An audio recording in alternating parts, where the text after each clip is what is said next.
Hello there. Welcome to What's Up Wednesday with Renee Weaver-Wright here at My Virtual Academy. We're glad to have you back. We took last week off because of Thanksgiving, and we hope everyone had a very nice Thanksgiving. Last Wednesday was kind of fun around here because our staff, we have a lot of folks who have younger children. In fact, since we started this business in 2003, we've had, I believe we're at 77 babies that have been born during that time, and I found out on Wednesday we have a couple more coming, so that was kind of exciting. But sometimes when kids have the day off of school, they'll come in with their parents here to work, and they always come to my secret drawer that I have in my office here, and they get to pick out something from the secret drawer, you know, some Play-Doh or a book or a little notepad, you know, or just something kind of fun, but kind of trying to make it fun for the kids to come to work with their parents. Because I know our employees, as their parents, have a lot that they have to juggle, as all parents do. And here at My Virtual Academy, we have a lot of students who have children and are trying to juggle going to school and taking care of their children. So much so that we put together a club that's called Parents with a Purpose. And that club is for our students that are parents as well as students. And I'm pleased to introduce today Nikki Bishop, who is the sponsor of that club, Parents with a Purpose. And we're very excited. This is, I think, the third year that we've had this club with the students. 3 years and Nikki's been with us about 9 years, and so she's been teaching in the virtual world for quite a while. So can you tell me, Nikki, a little bit about your club and the things you do with your students and how you do it? Yes.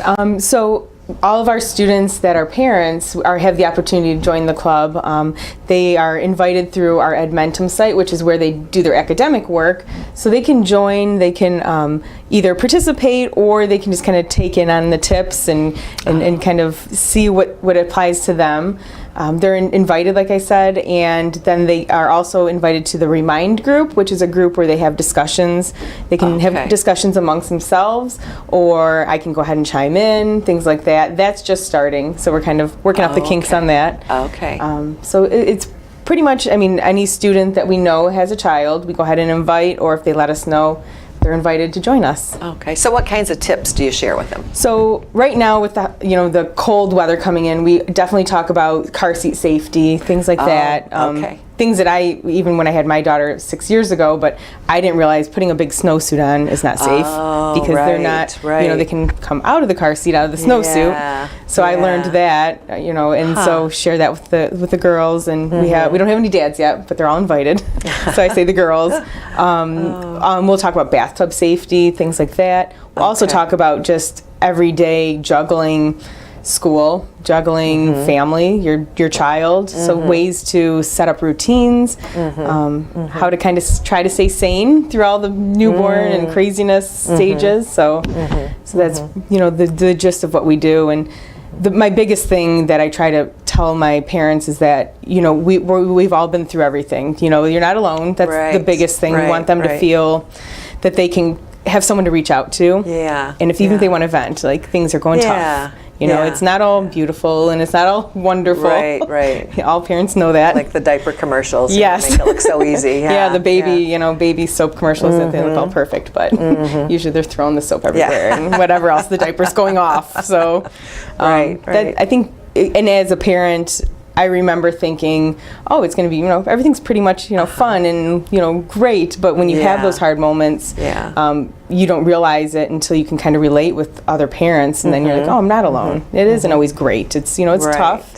And then you have to work through it. So Now, we also have built in for our students the success coaches. So do you find those people refer some of the teen moms to you? Majority. I myself, I have about 5 parents that I have as students, so I knew about them.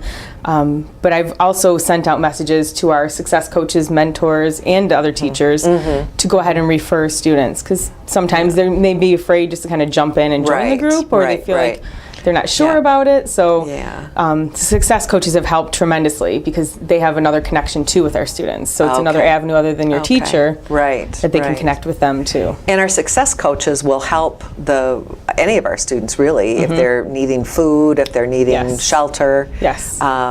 We had an organization in here a couple weeks ago called Alternatives for Girls. Oh, yes. And that is an organization that I think some of our success coaches and teachers have referred students to, and they actually have a shelter and will take in teen parents. Yes, which you know, is great. so we do try to work with those organizations as well because it is hard. It's very hard to juggle. It's hard to juggle when you have a job, and I'm sure some of our teen parents, not only are they a parent, are they going to school, but they're also working too, probably. You know, so that that really makes it difficult. And what are some success stories you can tell us about some of the students you've been working with in this program? They may sound like to the average person that they're maybe not huge, big successes, but I remember a very profound moment that made me realize that this is a great resource and this is needed. Is I was talking to a student, and I want to say it was last year, that she had her baby, and it was like early spring, and the baby was about 3 weeks old, and she was stressed. You could tell she was upset. So of course I didn't even talk about school. We're just trying to get her through the day. And she had made the comment. I said, well, you know, do you have blankets and stuff like that? Bundle your baby up. Do you have a stroller? She did. Go ahead, take your baby for a walk. Give yourself a minute to breathe. You need fresh air. She responded, and I was kind of thrown back. She goes, I can take my baby out of the house already? Oh. And I'm like, and then this is why we're here. I'm like, of course, like that's great for the baby to get fresh air. And then from there on out, we kind of clicked, and the relationship from there, she reached out quite a bit, which was nice. A lot of our parents will do that once they feel like, oh, okay, you get it, or another student gets it, they'll reach out more. So that was a big, like again, it sounds like something a lot of people may think, well, what's the big deal? But that young mom had no clue. I mean, she's, you know, upset. She's not taking care of herself. So, so to know that, then she's like, oh, okay, that was part of her morning routine. She said from there on out to get out of the house. So so what a great, a simple thing, but what a difference that made in that person's life. You know, so and that's what we try to do with all of our students every day, is to figure out how can we help them, you know, get their life in order so that they can be successful in their academics and they can get their high school diploma. So. And then seeing, you know, the teen moms and dads at graduation, it's like, oh goodness, like, you know, you're just a crying mess the whole time. Because you finally get to see them in person, and they're just so proud, and we try to reiterate that you're not only doing this for yourself, that your child needs to see this, and even though they're little, they know your hard work put in. They feel it, they sense it, they'll see later. So that's you know, absolutely.